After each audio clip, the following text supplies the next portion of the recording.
As a founder, you just have to tell your team you believe in it. If you're questioning your team's ROI on everything all the time, the best marketers are going to leave your organization. They just are, because they do not need to be under a magnifying glass all the time. They need some belief that what you're doing is the right direction. Introducing Recorded Content, a podcast for small, scrappy B2B marketing teams who want to get the most out of podcasting.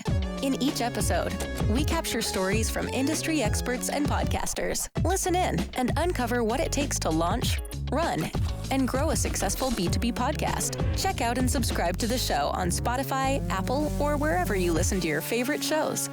Let's jump in. Hey, I'm Tristan. I'm the co-founder of Motion and your host for this episode of Recorded Content. Recorded Content is brought to you by Motion, a done-for-you podcast agency for small, scrappy B2B tech marketers. We produce a lot of video podcasts for ourselves and for our customers.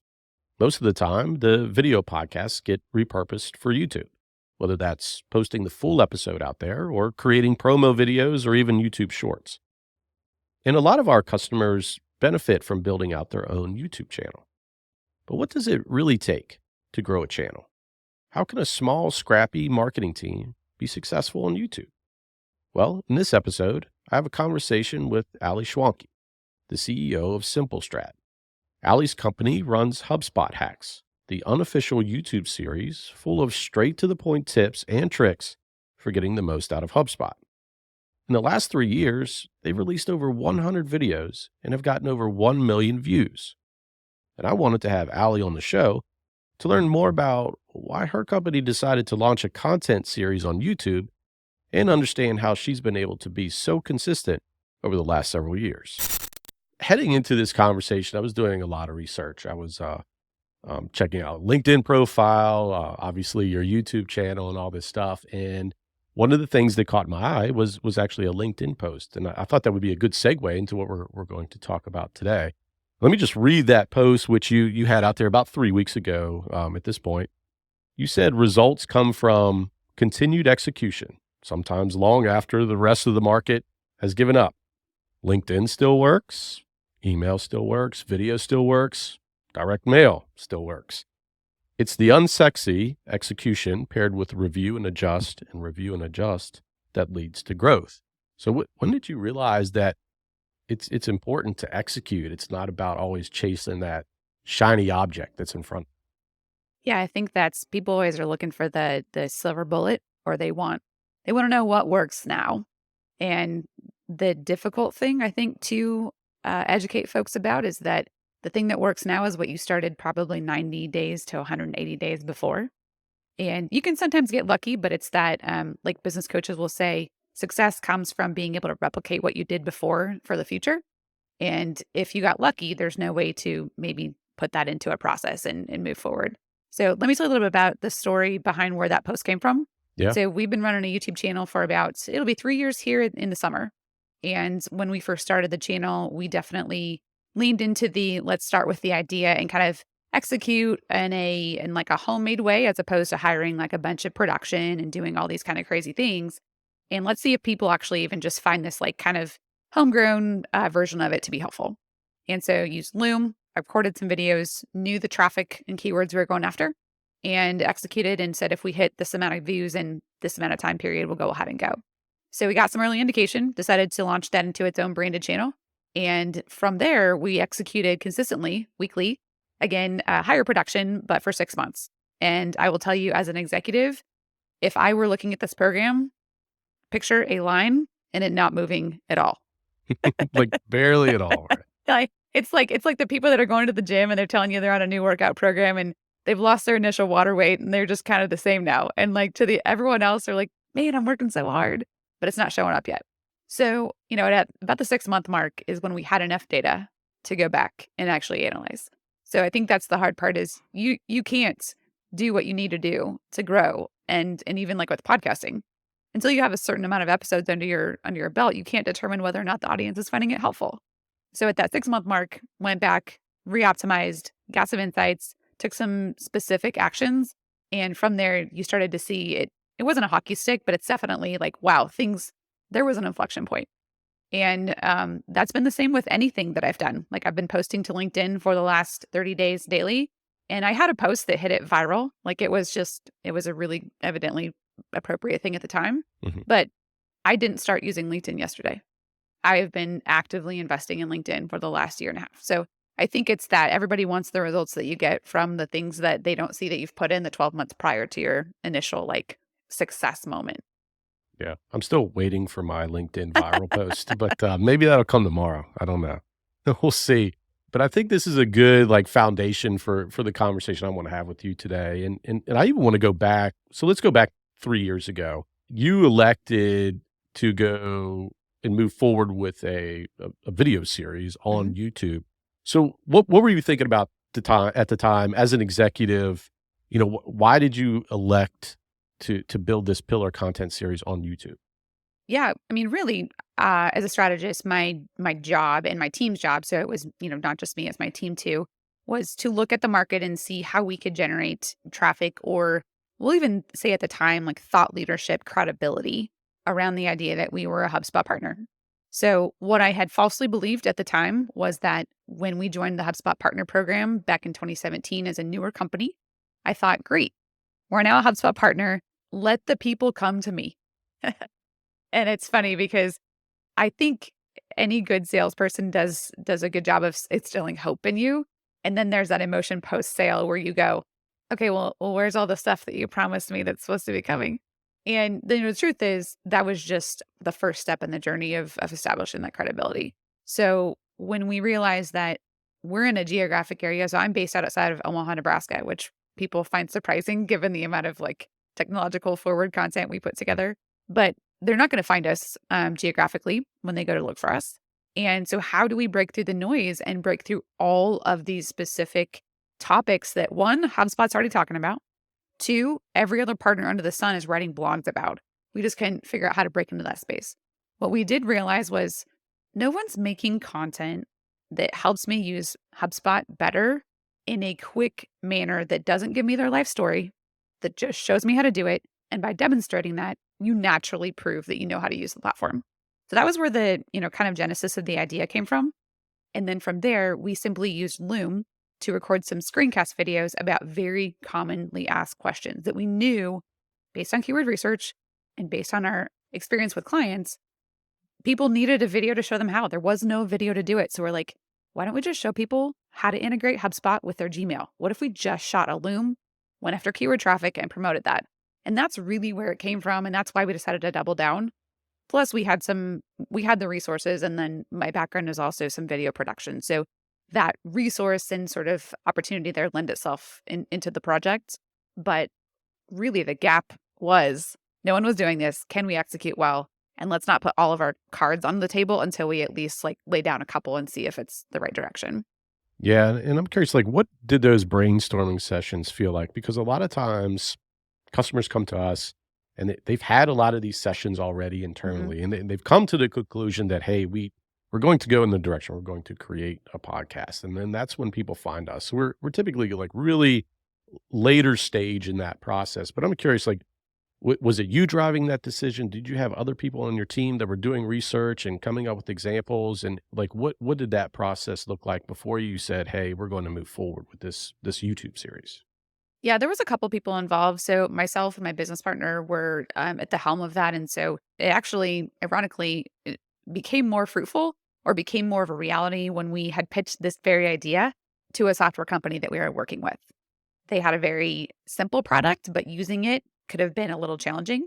So we said, why don't you create a branded series on YouTube that shows just how to use your product? And again, at the time, it was like almost like that's so simple. Why would Mhm. we do that? And my company is called Simple Strat because I do believe that the simplest ideas executed well will beat the complex, like most amazing, innovative things ever all day. And when when we put this together, what we initially as a team decided was we needed it to look like a brand. We needed a brand guide. We needed messaging. Like we really did the marketing stuff behind it. And when you're in the brainstorming session, so if your clients are brainstorming, we want a podcast. I think people often don't understand what they want to do with it. So if the podcast is literally only there to serve as an introduction to people you would normally never get meetings with, okay, let's figure out how to write the copy so that that makes sense instead of like, our goal is to grow this with a ton of, listeners and followers, because that's just not going to be realistic. So when we put this together, we said our goal is to derive traffic from YouTube because that's still the search engine to us that was green grass and no one else was really playing well in that space. So we knew that we could actually like go and capture that traffic. Yeah. And I'm curious, so the idea of HubSpot hacks, that's a pretty specific topic area, right? So because like you're a B2B marketing strategy company, I know there's a focus on HubSpot. It's kind of the platform that you use to implement a lot of the strategies. But what made you say we're going to really niche down and we're going to focus on very tactical things with HubSpot? Like what led you to believe that would be the way to break through? The thing that is hard to understand when you're not a marketer is people and our brains in general are very lazy. Like, don't make me think. Don't make me work harder than I have to. Not because like logically it sounds good. Like I want to work hard, but emotionally and within our reptilian brain, like we're lazy. Our brain develops neural pathways that we want to use all the time. So expecting someone to understand what we can do with marketing strategy that is already super overwhelming. We're dealing with people who have been burned by so-and-so's marketing cousin that came in and did a bunch of stuff and they paid them and it didn't work. And so we needed some way to attach our value to something that people could quickly assimilate to whatever the outcome might be. So in this case, we decided HubSpot was the way to go because one, it had enough search traffic, enough people knew of it already, so we're not trying to educate them about the thing we're educating them about. That is a huge problem in content marketing is if I have to educate you about the thing I'm educating you about, holy wow, that's going to take a long time, really expensive. And like, podcasting can help, but they're still going to go, nice podcast. And they have no idea what to do with you when you're done. So by attaching ourselves to HubSpot, it also focused the channel itself. So when you come to our channel, you do not get a podcast or you don't get a video about my journey into marketing. And you don't get us like giving you reviews on the latest like Super Bowl ads. We talk about HubSpot and that's it. So of our 16,000 subscribers, no one's going to subscribe to our channel if they're not a HubSpot user. Like it really signifies the value. So once we did that, it's amazing because it sounds so stupid now, but we were leading a user group. We were publishing blogs. We were doing a lot of the marketing stuff. Once we started consistently publishing HubSpot hacks, it was like, oh, you guys are those HubSpot people. So it really solidified that brain is lazy and gave us a spot in people's minds. Yeah, and the one thing that I noticed, I mean, obviously the name of your company, Simple Strat, and you alluded to this earlier, where the complex things really muddy the water. Mm-hmm. Essentially, you need really that very clear, simple strategy up front. So what did that look like for this show? Was it a single page document? Was it a Google Slides presentation for your team? What did that look and feel like? Yeah. So when we first put this together, we put together just a regular brief, like a project brief. So who's the audience? Who are we trying to get in front of? What matters to them? How are they talking about their problems? Competitive landscape. Who else out there is already creating content like this? So there was a couple of channels that were out there creating content tutorials about HubSpot. But as we looked deeper again, what we noticed was YouTube rewards you for getting them hooked in and staying engaged for the first, 15 seconds up to a minute.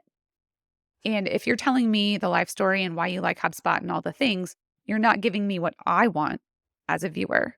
And so when we drew that insight, we decided that our channel, essentially our manifesto, is that we provide quick to the point tutorials that help you get more out of HubSpot. And we promise to do that in a way that you, as the visitor, can get the most out of that without having to listen to our agenda. And our hypothesis was in doing that, you naturally want to connect with us on a newsletter. You want to download things. And that's true. Like we've driven hundreds of downloads from our YouTube channel. And it takes a while to get there. And I think one of the things I want to understand a little bit too is that first episode that you mentioned, you use Loom right away. I mean, Mm-hmm. It was basically a recording going through some tutorials, and I checked those early episodes or early videos out. How do you wrestle with the fact that you're releasing something to the public, potentially in front of Mm-hmm. prospects, but then you also need to just get something out there to start to test the water? Like, how do you weigh those two things between a quality aspect and just shipping something to get out there and test it? Mhm. Yeah, I think based on my experience, one of the things that I have learned is I've worked with a lot of B2B marketers and a lot of B2B founders over the last 15 years. And I've seen a lot of high-end production fall completely flat. And the reason for that is they did not look at the fundamental problem and the way that that audience needed it solved. So for example, our production is high level and people will say like, wow, your channel is really nice. But at the time, that wasn't the case. So at the time, there wasn't hardly any content online doing what we were doing. So I guess when you're looking at balancing that like high level of production with kind of getting something out there, one, make sure that you really understand the audience first, because I think one of the things that's been paramount to us and how we work with our clients, because we also do produce YouTube shows for people as well, is that we have to talk like our customers talk. You have to talk like your customers talk. So if you're going to produce a video about how to read a P&L, most likely the person watching that video is not going to be an accountant. They learned that in school. The person watching that video is like, I'm sitting in a boardroom. I don't know how to read a P&L and I don't want to look stupid. And I definitely don't want to look like I'm using buzzwords that someone said, asked me a follow-up question. And I'm like, well, I don't know. So spending a lot of time understanding that, and then that should give you the balance of how polished does this need to be? Or do I just need to prove that I have value here before I ramp it up? Because now that is one of the things we hear since we have, 90 some videos on YouTube is your production is so consistent. I can see you guys from a mile away and I know it's you. So that visual branding has been important over the course of the 90 episodes. But visual branding does not mean squat if you don't show up consistently over a certain period of time. And that's the biggest thing people, you probably see this with your clients and yourself as well. People are waiting for you to give up. They're waiting for you to announce your podcast, announce your YouTube channel, and then you get about 10 weeks in and they're like, are you still doing that thing? And you're like, oh yeah, I got tired of that. So they reach out to companies like us to help them stay the course. But honestly, 90% or whatever more of any of these mediums get just thwarted or abandoned too early for people to go, yeah, I'm that's what I thought would happen. Right. Yeah. Yeah. And I think, kind of break through that, like what we found too is like, you need to find something to improve, to like freshen it up a little bit. Like Yeah. if you get to that phase and it's like that 7th or 8th episode, it's like, all right, well, what doesn't feel right? Like what can we focus on to adjust that? How can we refine the format perhaps? Do you need a co-host involved? I mean, there are just a number of things that you can do to try to change it up and focus on something that you're not comfortable with or you feel like you need to improve upon. And so that brings me to my next question, which is like, how did you feel after that first episode, the Loom recording? Like what were some of the things that you definitely saw right away that you wanted to focus on, with episode 2 and 3 and forward? Yeah. So this might be, I'm not sure how y'all go about this in the podcasting realm that you're in, but when we're looking at video series, especially on YouTube, there's episodic content and then there's somewhat of a, let's call it binge keyword driven content. So in the arena of HubSpot, if you think about this, and there's several instances outside of HubSpot that this is true as well. The person having the challenge at that moment might be, I need to connect my HubSpot to my Gmail. If that's the case, they're probably pretty new to HubSpot. And so our other super simple tutorials are going to help them there. So we didn't just start with one. We started with multiple so that we'll call it the rabbit hole of YouTube could be realized, because YouTube wants you to stay on the platform. So if we can consistently use what's called info cards to say, hey, you just learned this. You probably want to know this. You probably want to know this. And then YouTube starts doing the suggestive video, and now we're in YouTube strategy. But all of that was really important at first. And so what we were looking for when we first launched was, will people stay engaged and will they watch another video after they watch our first video? So that was really what we were going for. And those initial insights then did inform us, like, when you just get started, especially when you're doing kind of a question answer sort of show, what did people ask in your last 5 meetings? And just shoot a video about that. Because again, you just need to show up consistently and then you can start being more strategic as you see how people are engaging with the content. Yeah. And so if you're starting with those initial, set of 5 to 10, whatever you came out of the gate with, like what was the process behind figuring out the format, right? Because YouTube Mhm. videos can, I mean, they can be, and you have a video background. I mean, there's a lot of different ways that you can do this.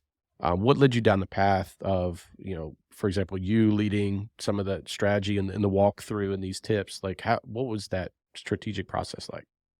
Yeah, I think back to the competitive landscape and reviewing what's out there. We did. We reviewed a lot of shows. We watched the shows. We had our team come back and say, "What do you like about this show? What don't you like?" I always ask the question, "When was the first time you wanted to look away?" So if you watch a video and say, "When's the first time I wanted to reach for my phone? When's the first time I wanted to like see if there was something else going on?" That is a key moment that something needs to shift, something needs to change. Our format needs to be open to that. So the way we did design the show was we've got a quick, here's the hook. And that says a lot in video strategy. You need a hook. You need to then do these small openings of curiosity loops. So the hook would be, hey, have you ever been super frustrated bouncing back and forth between HubSpot and your Gmail window? Well, actually, you shouldn't be doing that. You can work your entire HubSpot strategy inside of your Gmail inbox. I'm going to show you how in this video. So again, I set it up, get them, excited about that. And then we realized that in order for us to have a captive audience, like the Loom videos didn't allow us to cut between on screen and screencast and on screen and screencast.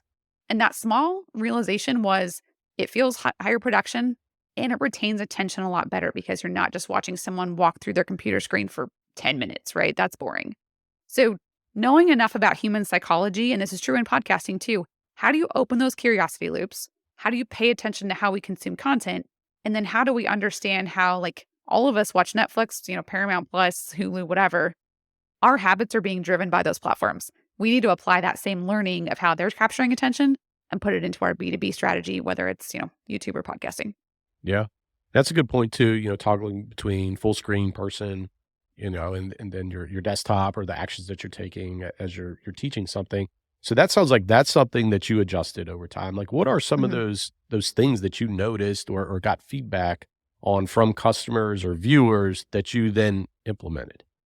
Yeah, there was a couple things so we would always do, and we still do this, a monthly or bi-monthly analysis.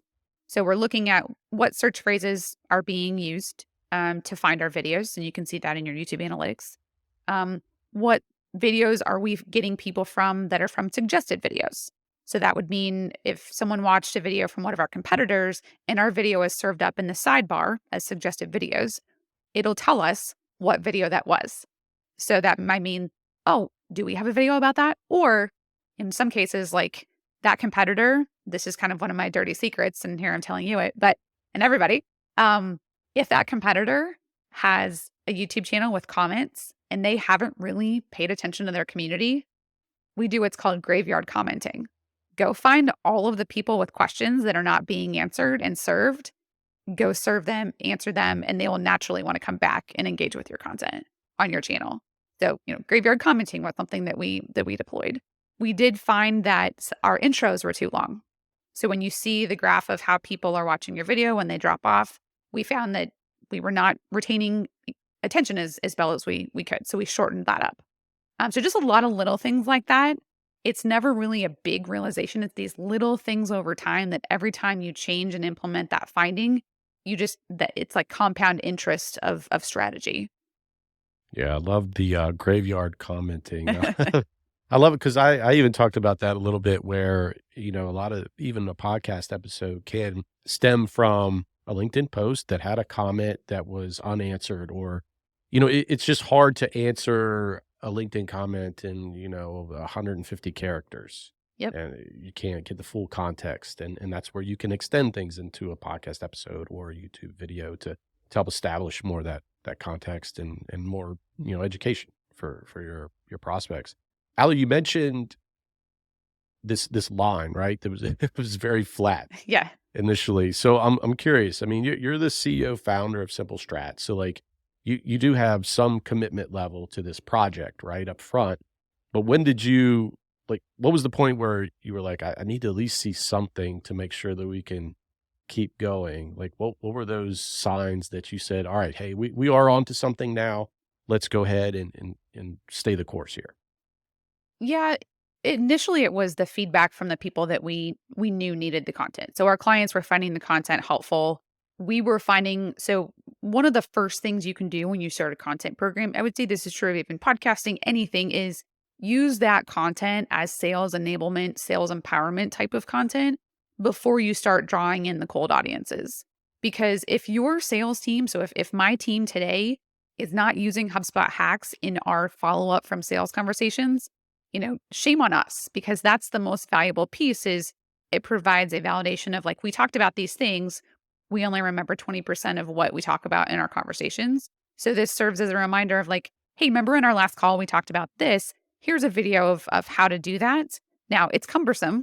How to do webinars in HubSpot is cumbersome. So we actually have a service that we can do the whole thing for you. So if you decide that that's something you want to move forward with, otherwise, here's the 30-minute tutorial on how to do it yourself. That's kind of the genesis of some of this how-to content. Is I could learn how to do anything on the internet, but I don't, because I don't have time, or that's not a good use of my time. But the other thing, I think, as a brand strategist today and as a founder today, you have to balance your marketing between short-term and long-term gains.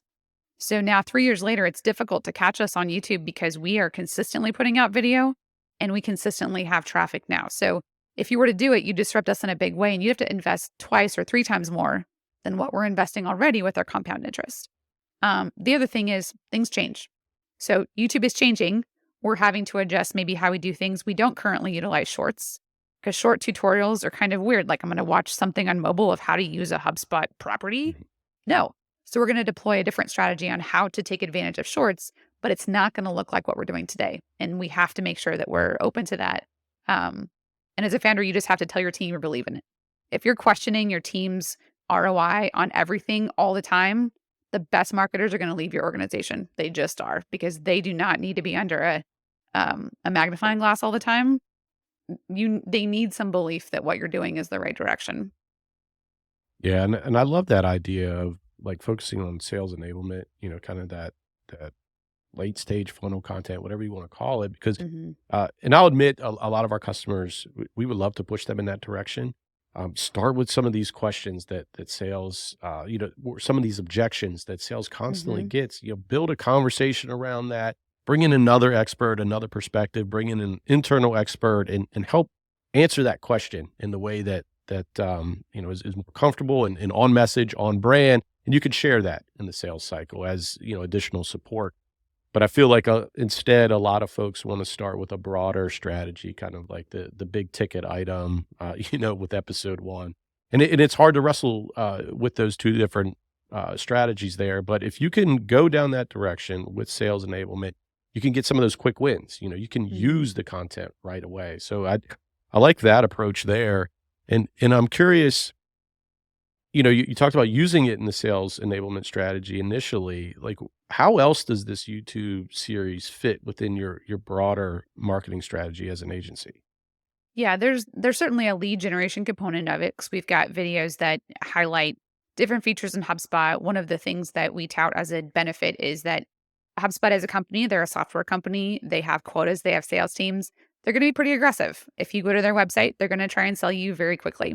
And I don't fault them for that. I will say, most of the time buying, especially now, nobody wants to make a wrong choice when they're selecting the right software, whether that's CRM, marketing automation, whatever. You might need some more time to figure that out. You may need more time to scope out how you're going to use it. And if you feel pressured, we're a really good alternative to work with, because we can help facilitate the sale in HubSpot for you, as opposed to, feeling like you're pressured in to buy something you don't even fully understand yet. So while you can see a bunch of the product on our channel, we've got demos and that sort of thing. We also have a what you should know before you buy HubSpot guide. Okay, that's a way that we're using it for lead generation. And again, that brings them to a consultation on our website. It's also been a really good validation of our ability to create content as an agency. So what we hear from clients and prospective clients is, wow, I really want to do a content series like you guys are doing. And sometimes, like, you guys are proof in the pudding of this. Like, it's difficult to trust an agency to do podcast production who doesn't produce their own podcast. Yeah. Right. It's just like, duh. But in that case, that's a huge validation for us. And then the last piece is, making it possible for our team to establish thought leadership for their own careers.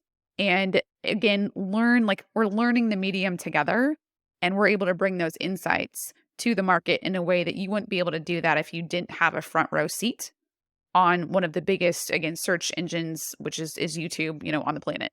And Ali, with video, how are you finding that it helps create other content, like whether it's even a LinkedIn post or social post, or perhaps a follow up to a sales conversation? Like, how do these videos help with that other type of content? Yeah, that's a good question. And it's one that we look at not just on video. So we have a new product slash service called Multiply that we take these assets and essentially multiply them across different platforms for you. But if you look at video in and of itself, the place that we're trying to drive them from a search perspective is YouTube. So that's place number one. But secondly, you have to think about how are the other ways we're going to get someone to this content. Social is one of those avenues. So instead of saying like, new tutorial, go watch it. Like that's terrible. Don't say that.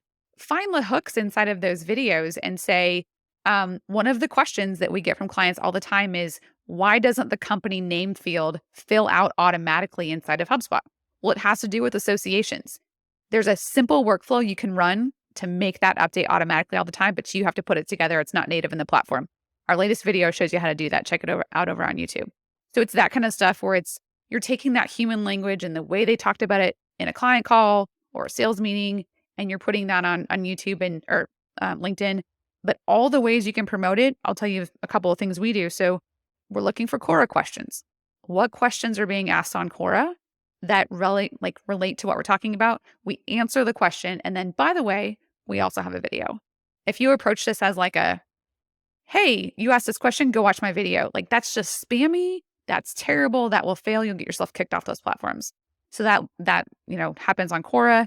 It happens on Reddit if you're careful. We now have people recommending our videos on Reddit, which is kind of fun. We've got Twitter conversations. You can have Twitter searches saved and Boolean searches so we can find the questions that are being asked. So a lot of stuff kind of is going in the background, but we're looking for every single place people would be talking about HubSpot and trying to find a natural human way to enter that conversation and then promote that video.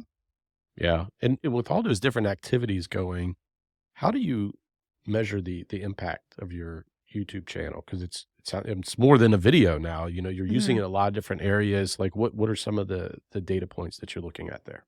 Yeah. So I'll give you one example. We have a HubSpot tutorial. I think it's tutorial for beginners. So that video in and of itself, we have a couple things. One, we're looking at where we're ranking from a keyword perspective on YouTube. So HubSpot tutorial is a keyword people type into YouTube. So we can see how far we rank on that. Two, we've got the very generic subscribers and overall video views. We track those as sort of like you should track them kind of like on your diet, you track your calories. Like we track those. We're also then looking at, we took that HubSpot tutorial, made it into a blog. So we have a blog with a video embed. Is that blog ranking for keyword traffic? How many click-throughs? How many downloads are we getting from that? So we're looking at a piece of content, especially something that has like a pillar type of strategy.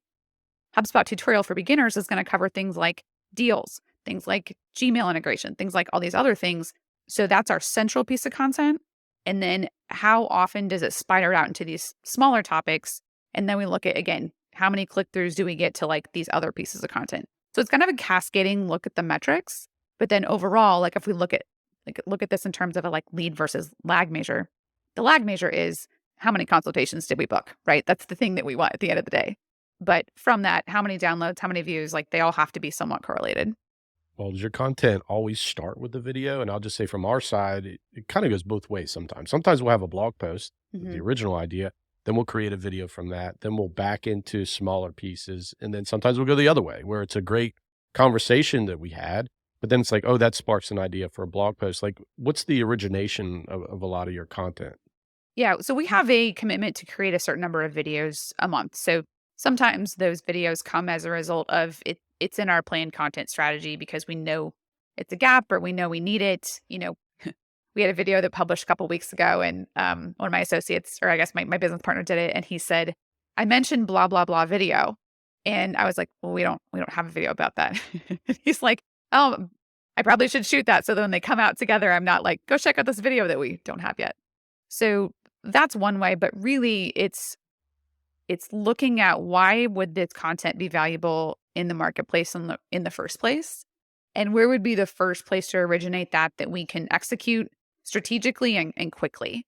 So if we've got capacity from a blog post writing perspective on our team, we might write the blog post first because we just have capacity there and we don't have capacity over on the video. So some of it's resource driven and some of it is we know there's a big, like HubSpot has their big conference coming up in September. If we don't have a video that talks about the, XYZ features that are obviously like very valuable that they're going to be highlighted at the conference, that has to be done by that time.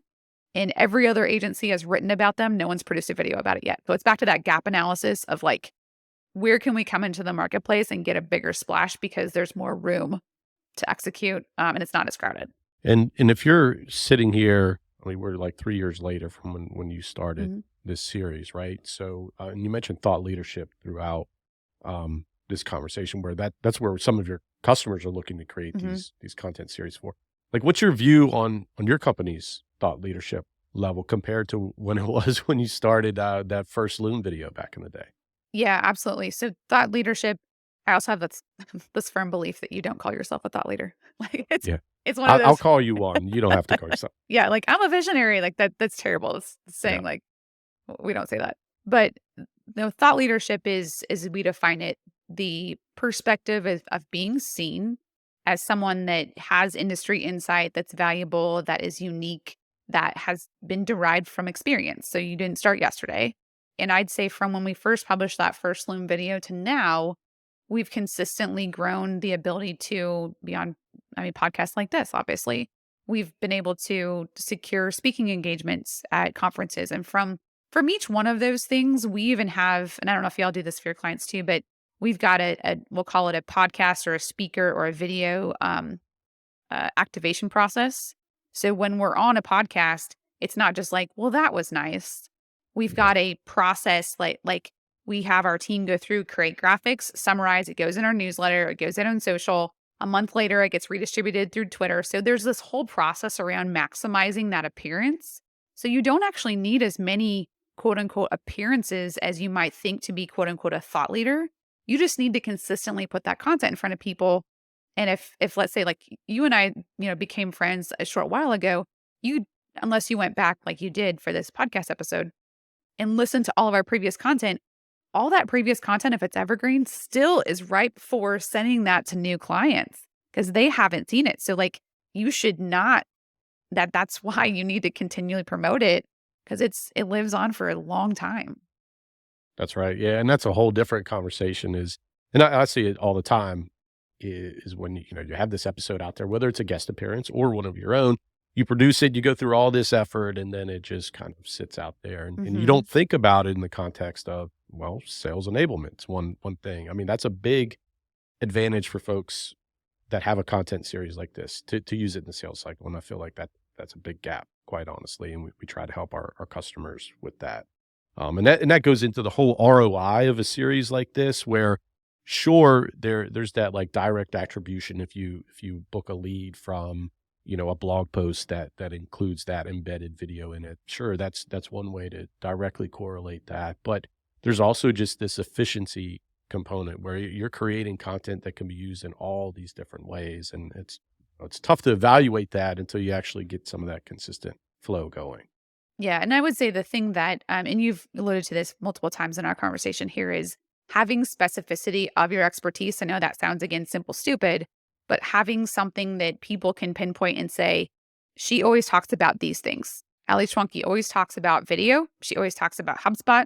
She always talks about content. You're not going to see her talking about anything else. And so they start to, again, simplify their understanding of you and your value relative to buckets and categories, which again is how our brain works. So if you and I can both help our clients realize that less is more, I know it's hard to do, it's easy to say, but if that's true, then you can talk about that topic around the world multiple times. You might get bored of it, but your audience will not. Yeah. And what's, now that you're 3 years out and you had a background in video even before you started, but like what's if we were to leave the audience with a piece of advice, if they're looking to start a content series like this, let's say it is for YouTube predominantly, like what's probably the biggest piece of advice that you would have for a small, scrappy marketing team? Yeah. So I know I love the description on this podcast too. The small scrappy marketing teams. I wrote that down. When you're small and scrappy, the tendency to get caught up in production it's a huge one. What microphone do I need? What lights do I need? What camera do I need? I don't know how many times I've answered questions like that on our own YouTube channel and emails from people. And what they don't quite realize is your ability, especially if you're going to be the on-screen talent or someone on your team is going to be on-screen talent, understanding how videos get watched, why they get watched, and why people stay watching is more important to learn than the equipment. The two things that I would say you have to pay attention to, you have to be well lit and you have to have a good microphone. But beside that, you don't need this like $400 microphone. There's a $50, I don't even, just type in podcast mic best selling. It's like AXR, like a USB something or other. That'll be fine. What people struggle with is most of us these days have been on Zoom calls and we tend to be very loose and we don't understand how many times we say the word and ah and you're touching your face and you're doing all these things. Watch yourself on a video and critique yourself. It's terrible. You're going to be mortified. Like it's awful. And as a small, scrappy team, if you have to put your executive on a video and they're not self-aware, it's going to be terrible. But if you're not able to do those things, the digital presence and the strategy of the content is what matters first. So spend some time, get it out to your customers, record a couple test episodes, and send it and say, I'd love for you to watch that and give me three key takeaways or points of feedback. Because we've gotten things like, this is too long, or like that section that you talked about XYZ, like I didn't know what you were talking about. Or the ending is weird. Why did you show me that on the screen? Have them be brutally honest, give you feedback, because that will then be the ammo you can take to your executive team as to why you're doing what you're doing. And it's not just Ali's opinion, because you're up against executives not understanding why you're doing this content. And they might just want to see leads. But if you say customers told me this is important, you then have those insights to really power those, like, we'll call them homemade sort of looking strategies versus the executive being like, well, this isn't high end produced yet. And we're like, well, we don't know if anybody's going to watch it yet. Yeah. And one final question I have to ask, because it's actually related to my LinkedIn post that I had today, is like, how do you, once you get that feedback, whether it's from a customer or it's internal, how do you prioritize what adjustments to make? Because the one issue I do find folks a lot, they'll release 1 or 2 episodes and then they'll have this laundry list of things to go through and adjust. Mm-hmm. And it's like, wow, that's just too many things at once. So how have you prioritized the refinements along the way? Could I ask you what type of thing is on that laundry list? Sure. So, well, you mentioned a couple yourself. I didn't like how I opened the podcast episode. I said I had too many ums and ahs. My lighting was bad. My background was bad. I need a new microphone. It's just like several things like that you just initially see right away.